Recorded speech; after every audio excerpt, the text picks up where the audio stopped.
Hey everyone, it's Ray from the Rocky Mountain Mouse, and today we're going to be talking about Embarkation Day, which is the most exciting day if you've never been on a cruise because you're starting to experience getting on board that ship. So we got up, left Old Key West, and it took us about an hour to get from Orlando to Port Canaveral. So make sure you budget that time in your day to make that travel if you're driving on your own.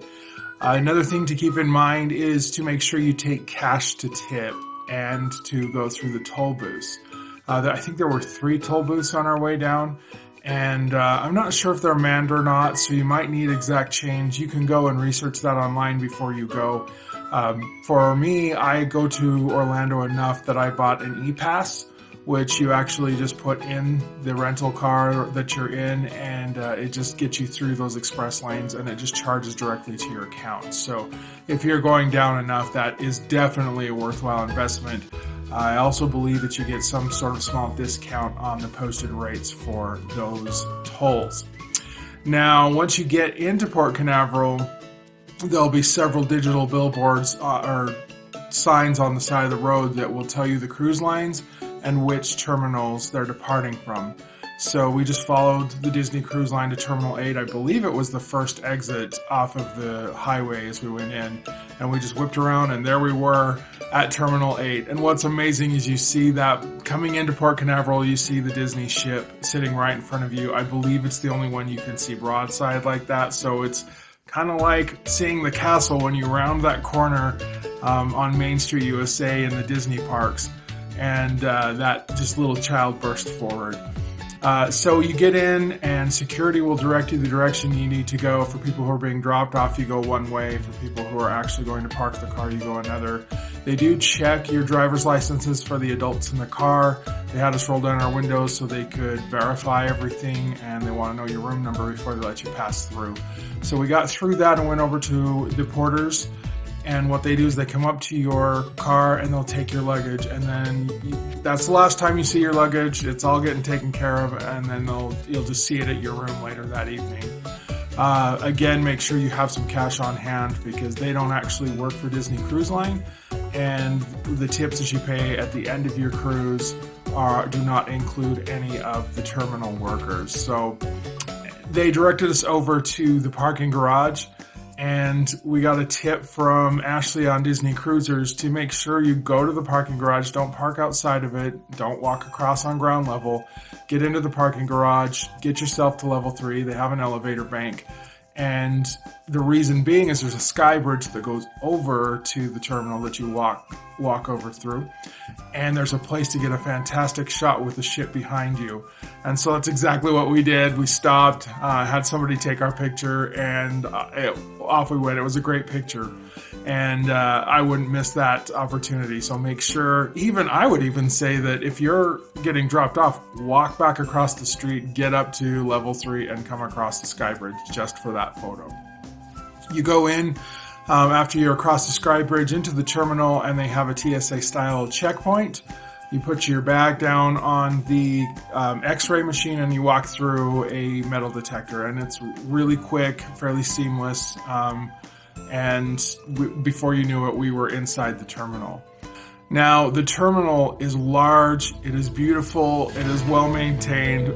I don't have anything to compare it to because I've never cruised any other cruise line, but I have seen videos.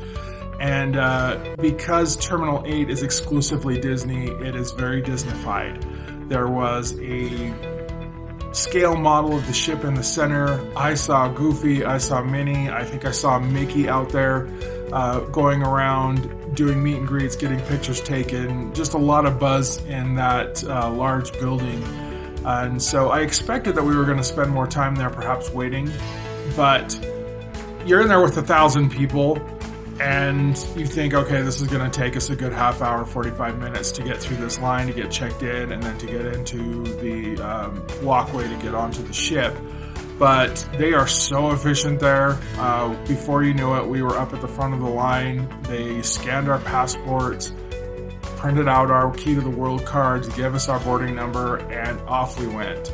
So we didn't spend as much time in the terminal than I expected we would, and I think next time I go, I'll probably just spend some time wandering around, taking looks at everything that is there, getting shots and footage, just because it's pretty amazing.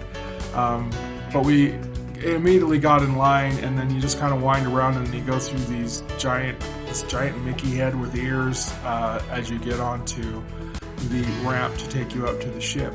Now, as you're walking up the ramp to get onto the ship, you'll see a place off to the left where they stop you to take your picture. You will have to pay for this picture, and we chose not to do it because it's just a backdrop of a photo of the ship.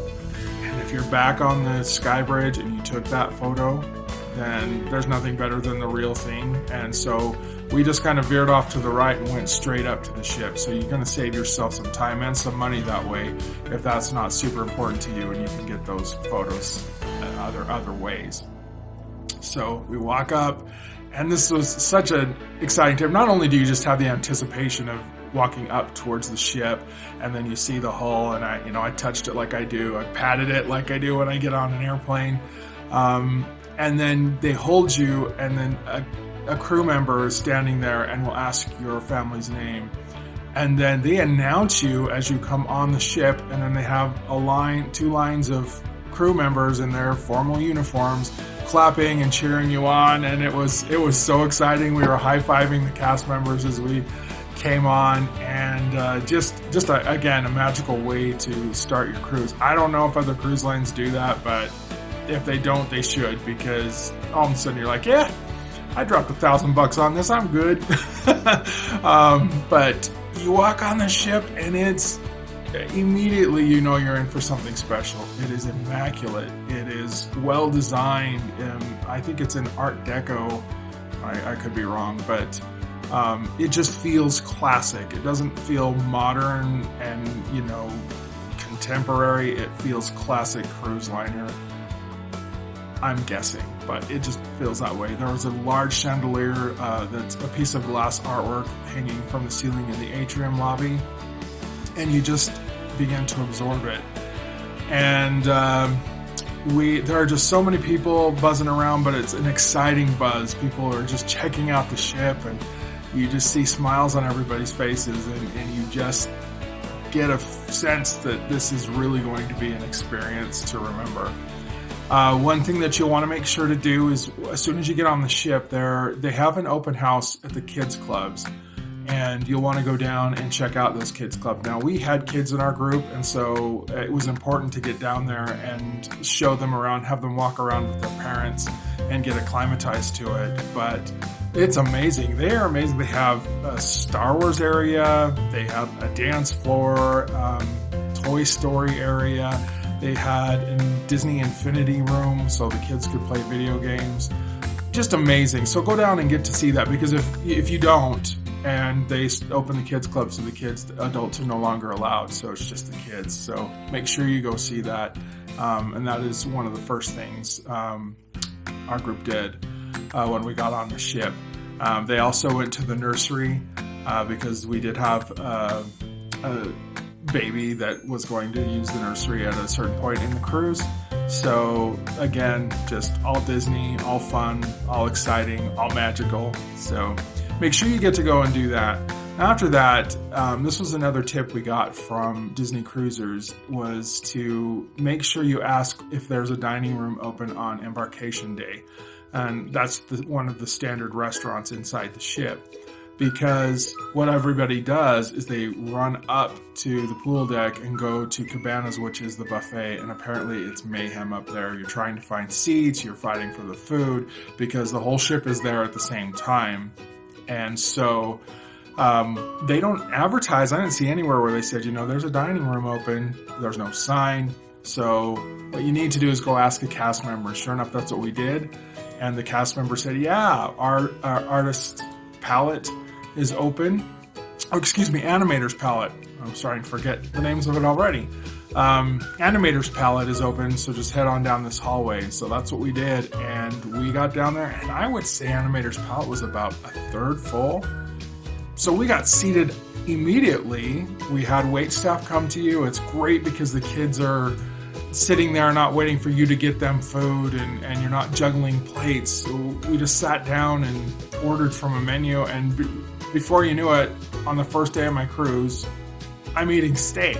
So it was just so exciting. And the kids do get restless when you're sitting at a meal, and the cast members noticed that, and they came over and started doing magic tricks at the table, just giving something the kids were enjoying, giving them something to do and enjoy.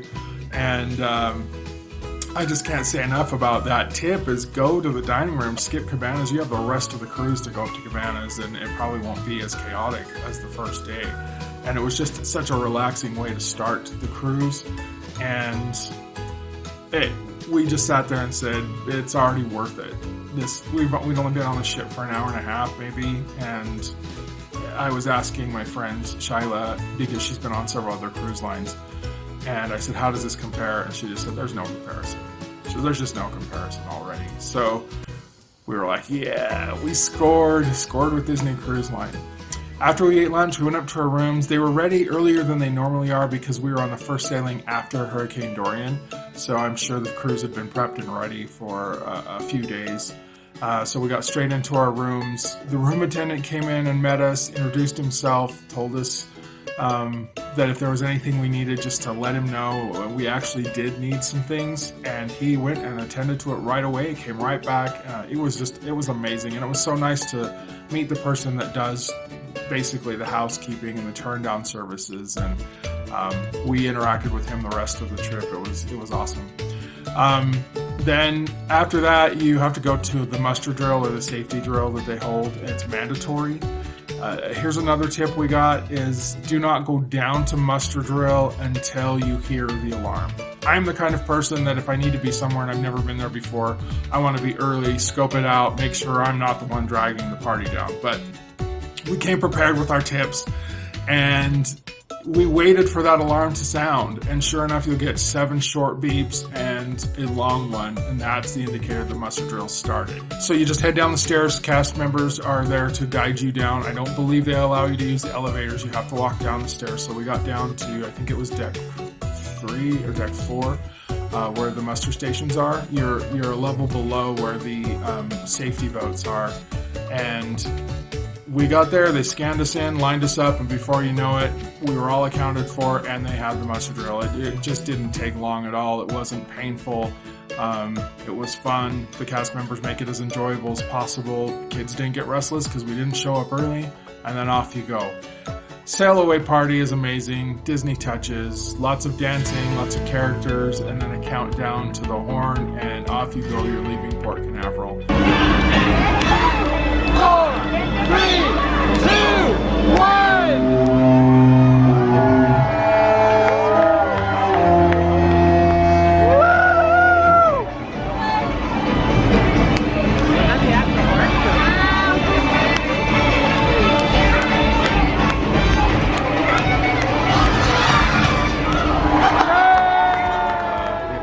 Just a fun experience. So make sure you get to it at least on your first cruise. I don't know if it's something you have to do every time. I think next time I go, I'll probably be looking off the side of the ship and waving to the people at Port Canaveral that are waving goodbye to you.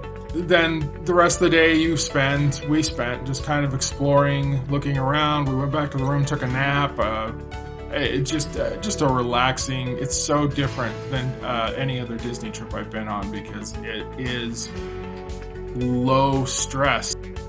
It's just a fun, exciting day, and I can't tell you enough how much it just solidified within hours the enjoyment that I was going to have for the next 3 nights. So that's pretty much Embarkation Day in a nutshell. If you've never been, it'll be amazing. If you have been, you know what I'm talking about. Thanks for watching. Make sure to follow me on Instagram. I started an Instagram account. As soon as I got back from the cruise, I posted pictures there. I continue to post things every week, so make sure to follow me there at Rocky Mountain Mouse. I'm also on Facebook at Rocky Mountain Mouse, so you can find me there. Again, thanks for watching, and we will see you next time.